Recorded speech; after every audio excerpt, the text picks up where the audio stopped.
Shalom Gets, puji Tuhan kita masih bisa kumpul sama-sama lagi. Meskipun masih harus lewat video, nggak tatap muka langsung, tapi kita percaya bahwa kuasa Tuhan tetap mengalir di sini dan di rumah teman-teman semua. Amin, amin. Kita mau persiapkan hati kita mau mulai ibadah. Kita mau katakan bahwa semua karena anugerah Tuhan hari ini ada. Kita mau mengiring Yesus, karena itu yang menjadi kesukaan hati kita.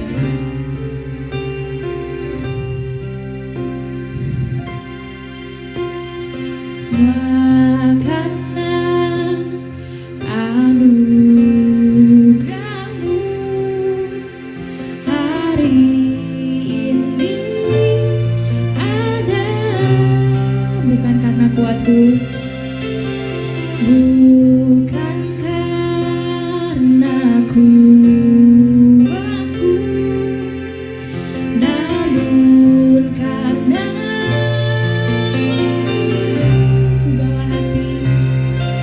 ku bawa hatiku, penyembahanku, ku semakin berkurang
Benar Bapa, kami mau mengiringmu Bapa, kami mau mengikutmu dalam kehidupan kami ya Bapa. Terima kasih atas segala berkat-Mu, perlindungan-Mu dalam kehidupan kami Bapa sepanjang minggu ini. Sebentar lagi kami mau meluangkan waktu kami mau menyiapkan hati kami untuk memulai ibadah. Kiranya Tuhan Yesus yang berkati dari awal, pertengahan sampai akhir, agar kami dapat mengikuti ibadah ini dengan baik. Terima kasih ya Bapa, hanya dalam nama-Mu kami telah berdoa dan mengucap syukur. Amin. Amin. Masih semangat ya mau memuji Tuhan. Kita mau katakan satu pujian yang mengatakan kalau kita mau menyalakan api, berkobar roh kemuliaan. Nyalakan apimu. Tepuk tangan semuanya.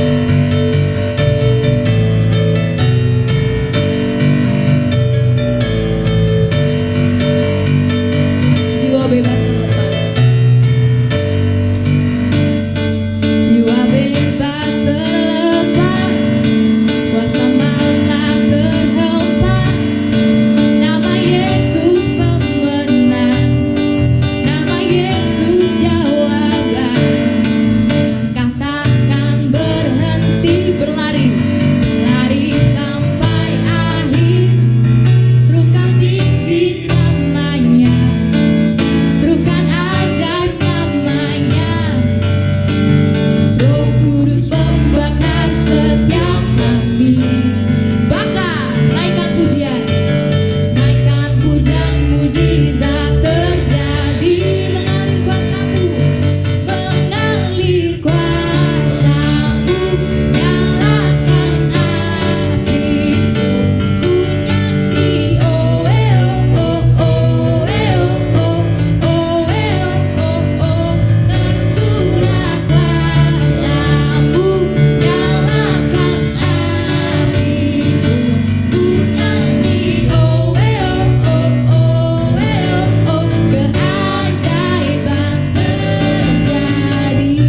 Kita mau katakan lagu ini dari awal lagi. Jiwa bebas terlepas.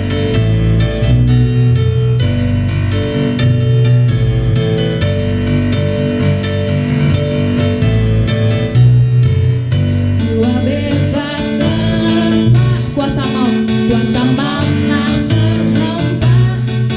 Nama Yesus pemenang, nama Yesus jawaban. Langkah takkan berhenti, berlari sampai akhir. Serukan tinggi namanya, serukan ajaib namanya. Roh Kudus membakar setiap kami. Bakar, naikkan pujian, mujizat terjadi. Mengalir kuasa-Mu, nyalakan api-Mu, ku nyanyi oh oh oh oh oh. Tercurah kuasa-Mu, nyalakan api-Mu, ku nyanyi oh oh oh. Keajaiban terjadi. Mengalir kuasa-Mu, nyalakan api-Mu, ku nyanyi oh oh oh. Tercurah kuasa-Mu, nyalakan api-Mu, ku nyanyi oh oh.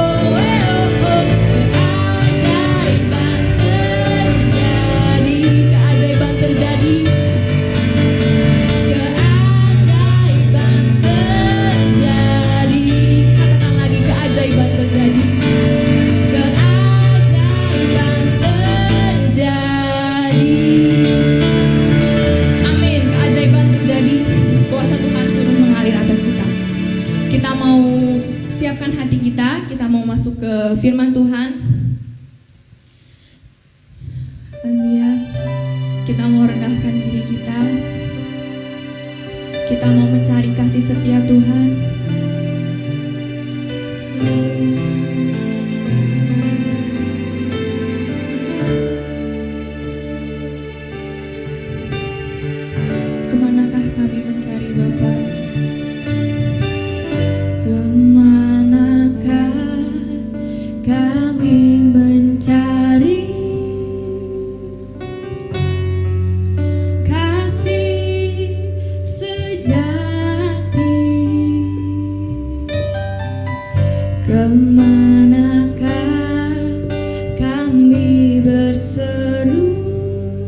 badai datang, saat badai datang meneru. Yang kami tahu hanya Kau yang mampu pulihkan segala sesuatu. Kami perlukan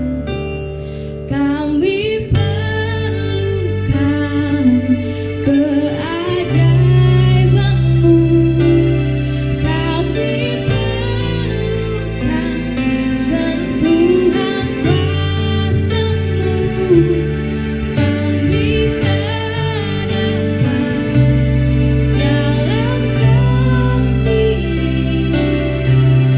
Kami perlu Kau, Tuhan. Kita mau katakan lagi dari awal, kemanakah kami mencari kasih-Mu, Bapa? Kemanakah kami mencari kasih sejati? Kemanakah kami berseru saat badai datang, saat badai datang menderu? Yang kami tahu hanya Kau yang mampu pulihkan segala sesuatu. Kami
Shalom, puji Tuhan.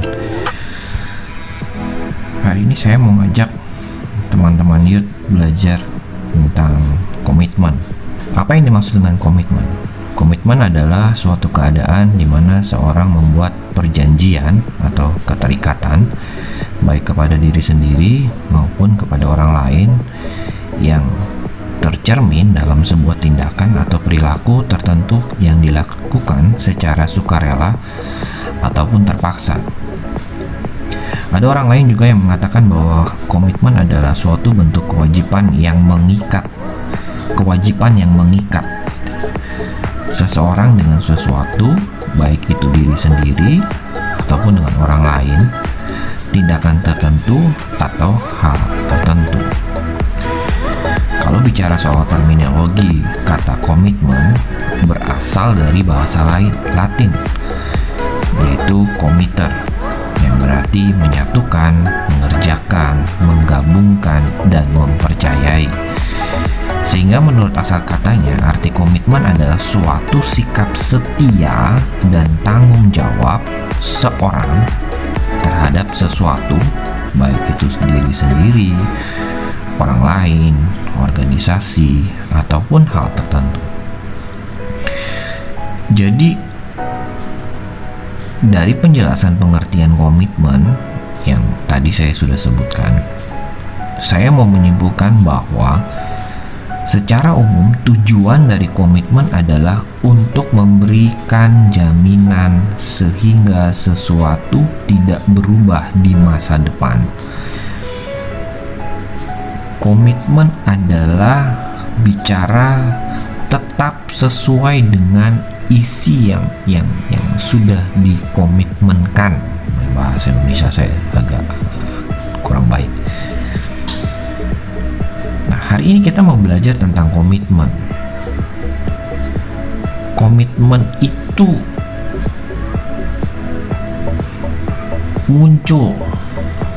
timbul ketika ada rasa tanggung jawab terhadap sesuatu.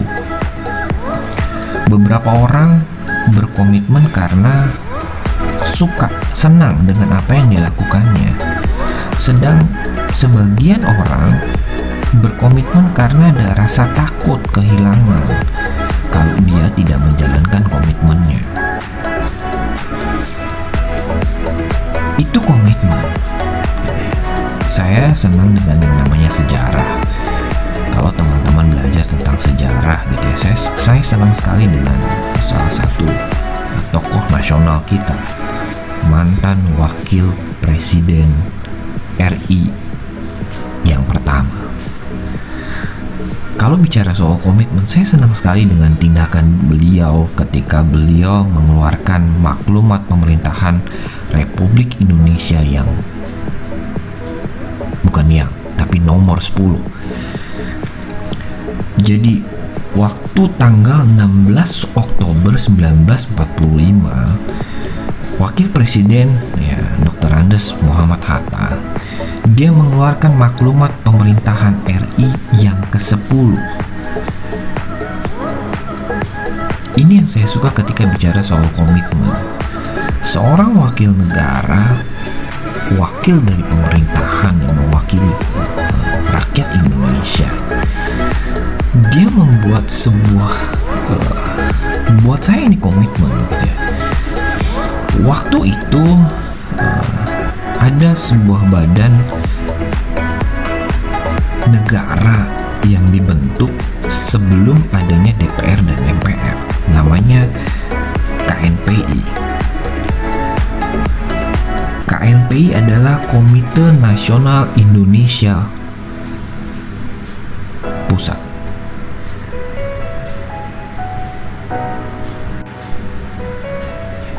Nah, komite ini dibentuk sebelum adanya DPR dan MPR ketika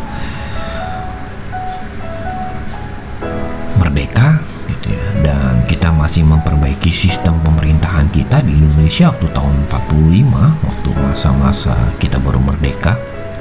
Dibentuklah komite ini.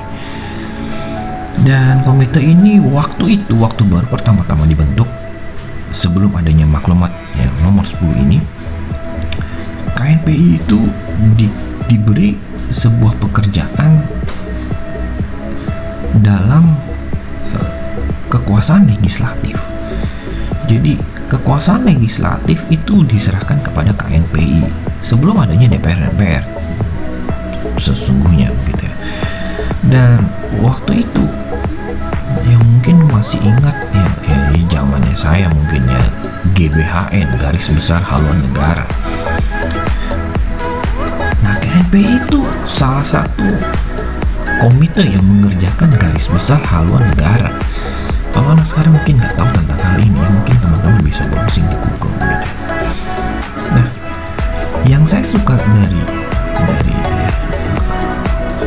Bung Hatta, kita yang orang Indonesia selalu panggil beliau Bung Hatta, mengeluarkan maklumat yang nomor 10 ini di tanggal 16 Oktober 1945 ketika ada sebuah rapat. Fungsinya berubah. Waktu itu hanya diserahin seputar kekuasaan legislatif dan ikut menetapkan garis besar haluan negara. Nah, sekarang KNPI itu berubah. Bukan sekarang, maksud saya tanggal 16 Oktober itu mulai ada perubahan bahwa KNPI berubah menjadi pembantu presiden, menjadi pelaksana pelaksana kekuasaan legislatif itu diserahkan kepada KNPI. Dan KNPI jadi mulai tidak berhak lagi mengurusi hal-hal yang berkenaan dengan tindakan pemerintah. Ini sebuah komitmen kenegaraan yang ditunjukkan oleh Bung Hatta. Menarik sekali kalau teman-teman tahu tentang hal ini. Saya senang sekali. Hanya saja komitmen, kalau kita bicara komitmen itu bisa berubah lewat sikap. Sikap itu terlihat sekali. Apa itu sikap? Kadang-kadang sikap itu suka digabungkan dengan perilaku. Sesungguhnya mungkin mirip-mirip begitu ya. Tapi yang pasti sikap itu mengacu kepada seperangkat emosi, mengacu kepada sebuah keyakinan dan perilaku terhadap sebuah objek ataupun orang.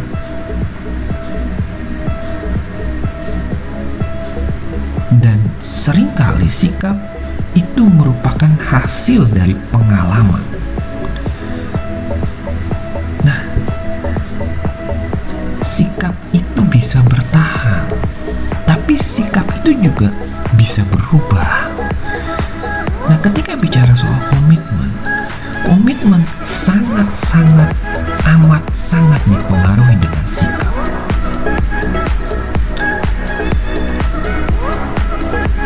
Bagaimana sikap itu bisa terbentuk? Ini yang bahaya yang kita mesti tahu sama-sama. Sikap itu terbentuk dari pengalaman. Sikap itu muncul dari apa yang dirasakan. Itu yang pertama.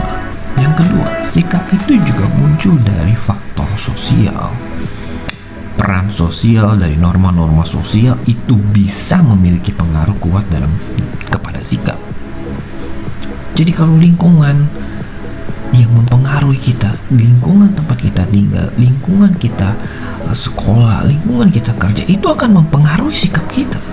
Nah, faktor sosial itu juga mempengaruhi sikap kita. Yang ketiga, pengetahuan. Kalau kata firman Tuhan, yang banyak tahu akan dituntut banyak.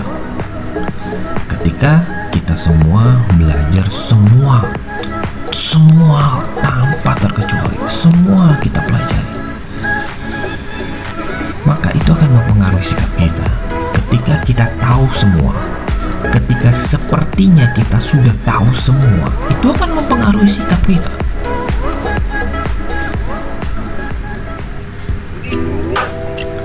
Tentang komitmen, kita kembali lagi tentang komitmen. Bahaya sekali ketika komitmen itu dipengaruhi dengan sikap. Seperti yang tadi saya pertama sampaikan kepada teman-teman. Apa itu komitmen? Komitmen adalah suatu keadaan di mana seorang membuat perjanjian baik kepada diri sendiri maupun kepada orang lain yang tercermin dalam tindakan, baik secara sukarela atau terpaksa. Nah, ketika komitmen dipengaruhi dengan sikap, komitmen akan berubah.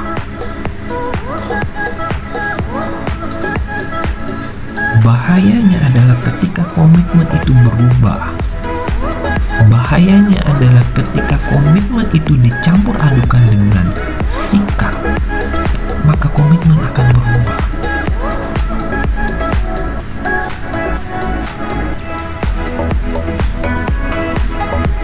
Ini saya mau mengajak teman-teman untuk membaca Alkitab.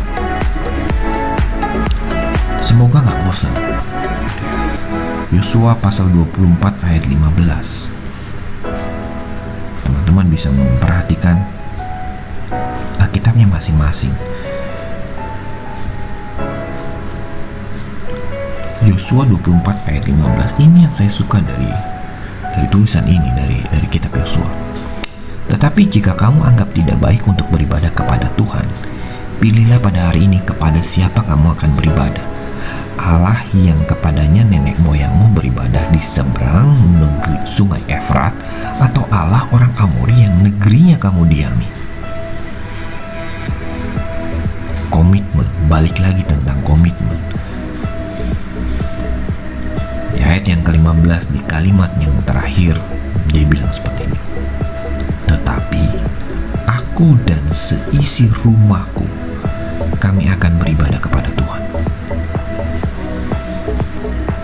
Sikap akan mempengaruhi komitmen. Hati-hati dengan sikap. Ketika sikap itu terbentuk, hati-hati dengan apa yang kita pelajari. Ketika komitmen dipengaruhi dengan sikap, maka hati-hatilah, komitmen akan berubah. Ayat ini dalam Yosua mengatakan bahwa aku tetap akan beribadah kepada Allah. Mungkin sikapnya tidak dipengaruhi dengan apapun, makanya komitmennya tetap. Bagaimana dengan kita? Bagaimana dengan kamu? Bagaimana dengan saya? Bagaimana dengan kita semua? Apakah sikap akan berubah? Begitu juga dengan hubungan. Mungkin hubungan pasangan, hubungan kita dengan orang tua, hubungan kita dengan pekerjaan kita. Apakah sikapnya mempengaruhi komitmen? Tanya kepada diri kita masing-masing, supaya sikap kita tidak mempengaruhi komitmen. Kalau sikap kita dipengaruhi oleh komitmen, kalau komitmen kita dipengaruhi oleh sikap, maafkan saya, kalau saja komitmen kita dipengaruhi dengan sikap, maka saya cuma bisa bilang, itu bukan komitmen. Sekali lagi saya bilang kepada teman-teman, kalau komitmen dipengaruhi dengan sikap, maaf, buat saya, itu bukan komitmen. Mari kita berdoa supaya sikap kita tidak berubah. Mari kita berdoa supaya komitmen kita tidak berubah, karena itu komitmen tidak bisa berubah. Tuhan Yesus,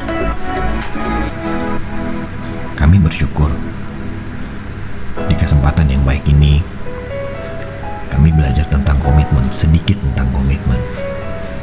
Biarlah Tuhan berbicara dalam hati kami. Biarlah bicara sesungguhnya mengajarkan kepada kami. Biarlah hikmat-Mu yang akan menuntun kami kepada jalan yang benar sesuai dengan kehendak firman Tuhan. Dan hari ini kami belajar tentang komitmen, dan biarlah kami tidak dipengaruhi dengan sikap kami. Biarlah hidup kami tidak dipengaruhi dengan sikap kami. Biarlah sikap kami tidak mempengaruhi komitmen kami. Tuhan, hamba-Mu berdoa buat kami semua.